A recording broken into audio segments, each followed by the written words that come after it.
Hi, this is the safety and health protocol training video. So this is training video number 4, and it is the most serious one of all of them. So I know some of them are kind of lighthearted and oh, you got to sing and be silly, but this one is very serious. The most important thing we do is keeping kids safe.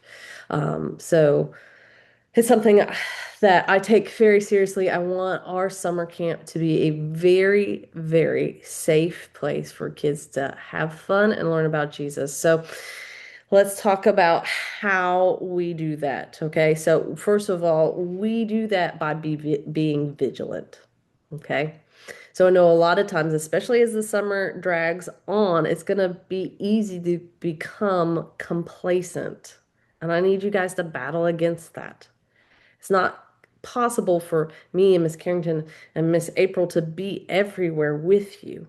We need you to protect our kids. So, how are we going to do that? We're going to start by following all the safety rules and activities that we have at each facility. So, obviously, when we're at the pool, our expectations are going to be different. In fact, I'm going to have an entire training on water safety and what my expectations are for you if you are at the pool.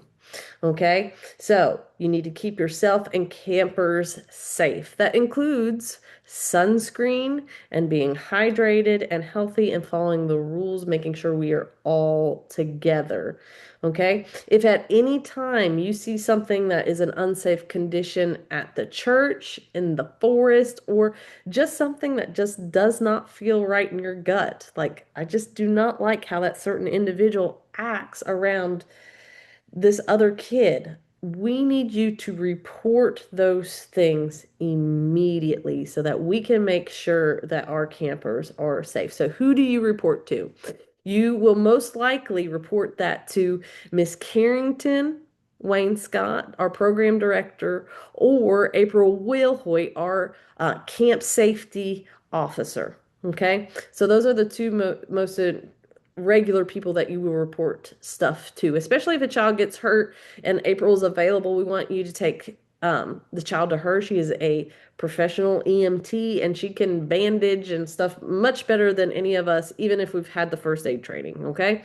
So she is going to be a just a tremendous asset to us and to helping keep us safe this summer as well. So if there is something that's unsafe, you need to report it right away. Also, we're going to make sure that we have a behavior management system in place to make sure that some of our more dangerous just kid activities stay as safe as they can. Now, kids are going to be allowed to climb trees and wrestle, and there are going to be, well, probably not wrestling, but they're going to be active. Okay. They're going to trip, they're going to fall some. We're going to have some injuries, but we're going to try to eliminate as many of those as possible by making sure they have fair expectations, right? We're not going to be sword fighting with sticks in the forest, right? That is a splinter to the eyeball waiting to happen. I'm gonna give you a little example. When I was little, there was an overnight event at a Brownies Girl Scouts, and I actually got my front two teeth knocked out because a girl was chasing another little girl with a hammer. Like, we need to stop those unsafe behaviors before they start, and that's by us setting good, fair expectations for safety for our kids. Now, the good news is that especially the first couple of weeks of camp, I'm going to be spending an amount of time before chapel reviewing behavior expectations for the kids and how you all are going to communicate when they are doing unsafe things to them. So be aware that you will have that training as we go, as well as we will also have a behavior management training video totally separate from this. But let's talk about probably the most serious thing, and that is sexual abuse protocols and safety measures that we're going to put in place to make sure that our kids are safe in that way. So the first thing we're going to have is what we call a two adult rule or a rule of three. Okay, so a single staff member should not be left alone with one camper out of sight. Okay, that's just not safe. Um, so we can either have two adults in a camper or an adult with two campers. But even then, we're going to try to keep together in our groups. We're not going to need private conversations that are out of sight. And so that is our rule that one staff member must be at least with two campers or two staff members and one camper. And doors to rooms should be open. We shouldn't ever be in locked rooms with kids alone. Okay. So if any time you see other staffers breaking these rules, you need to report that immediately, okay, to one of us. The next is physical boundaries. Now, we have little kids. They love to give hugs.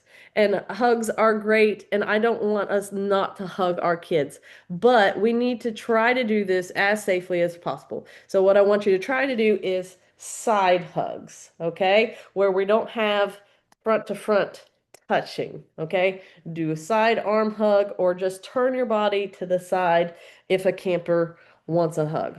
Now, do we need to be hugging on campers that don't want it? Absolutely not. It's their body. If they don't want to hug, they don't have to hug you, okay?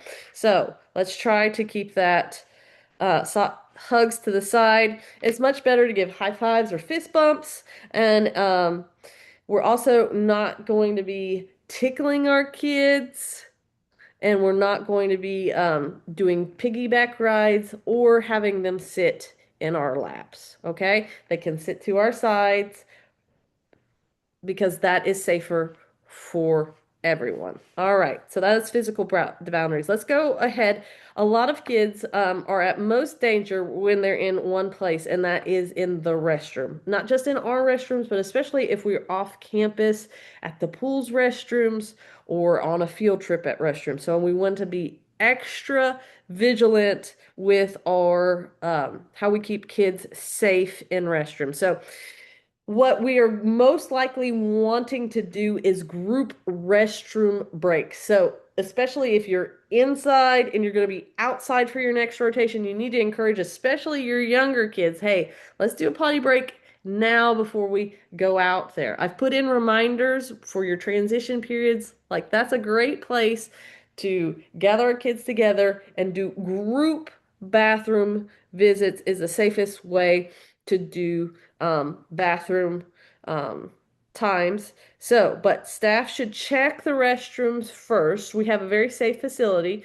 All the volunteers in the building should be wearing volunteer lanyards, but we always just want to be extra cautious and check that there's no one in bathrooms that shouldn't be before a kid or a group of kids goes into the bathroom. Now, obviously, when we're in public, we can't kick everybody out, but we just need to be aware of who's in the bathroom and that our kids aren't alone um, in the bathrooms. So staff should check the restrooms first before sending the group inside. Staff members should not be in an individual restroom stall with our kids. If a young camper requires clothing assistance, I would prefer you to go see Miss Carrington and have her decide how to best properly care for that child. Now, my youngest two groups, we have a specially trained staff for younger members when we do have more potty accidents and stuff in those. So those people have received special training on how to get those campers cleaned up properly and safely.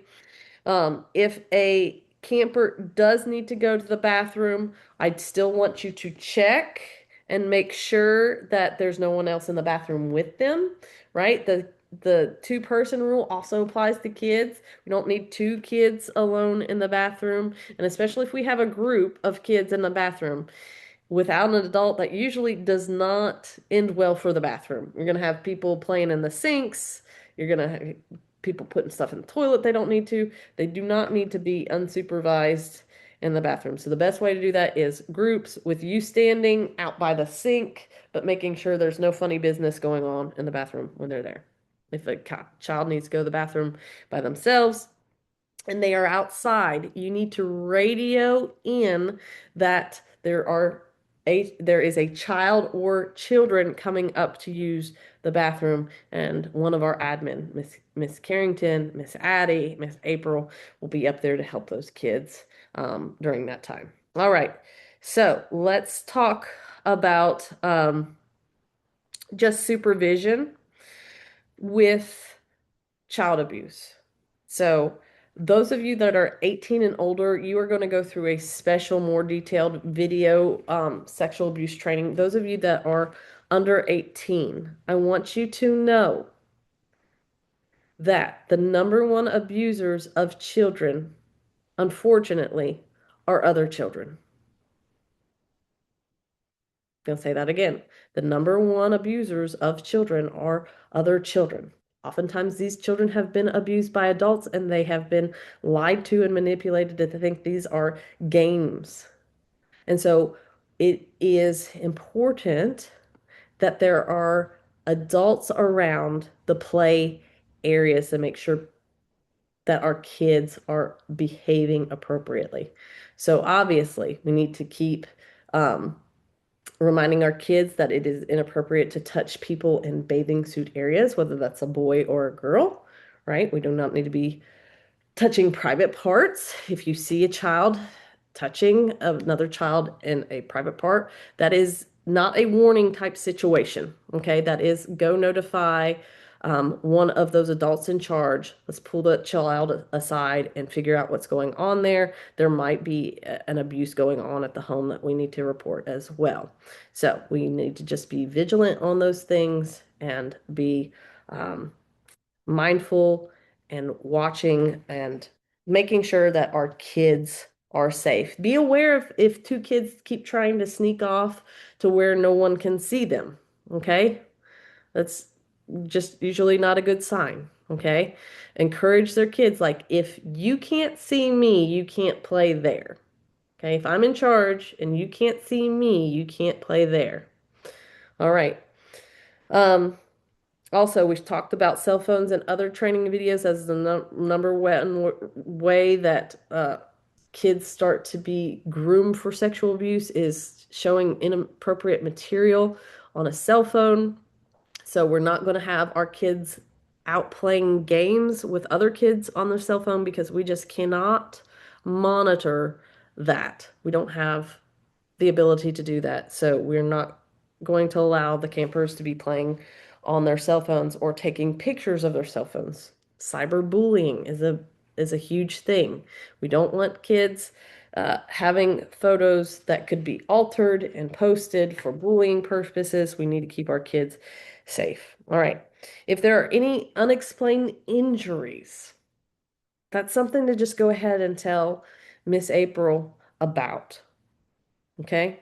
Anytime you get a gut feeling like this just doesn't feel right, this kid seems really afraid to go home, tell Miss April and we'll talk through that. Somebody that's had more training than you to see if there is someone that is excessively aggressive or they just seem to have had a severe change in personality overnight. Those are things we need to talk about. Okay. So be watchful for. Remember, your adults are highly trained and they want to help. So talking to each other, not keeping things in the dark or secret, that is our best way to keep our kids safe. Right. If you ever have any questions on how to report something or if something doesn't feel right, please come and find one of us and we'll talk you through that. We are here to help. All right. So I appreciate you. I appreciate the responsibility that you're willing to take on to keep these kids safe. Like I said numerous times in this video, if you have any questions, there's no silly question, especially when it comes to keeping kids safe. Please respect our rules and help us to keep everyone safe at camp this summer. Thank you. Bye-bye.